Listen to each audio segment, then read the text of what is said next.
In this video, I'll be walking you through how to block email addresses in Gmail. This is just another way you can ensure that the messages that reach your inbox are really worth your time. So I've been seeing a lot of questions on how to block somebody in Gmail, and it's really straightforward to do.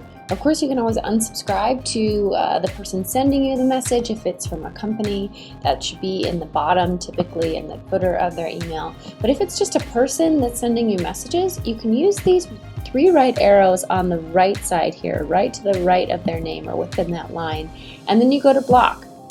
It's as simple as that. Every time a message from this person comes in, it'll be marked as spam, so it'll be completely out of your inbox and out of your hair. Of course, if you ever want to unblock somebody, if you did that by mistake, you can use the gear in the upper right-hand corner. Go down to Settings, go over to Filters and Blocked Addresses, and then scroll down to the very bottom.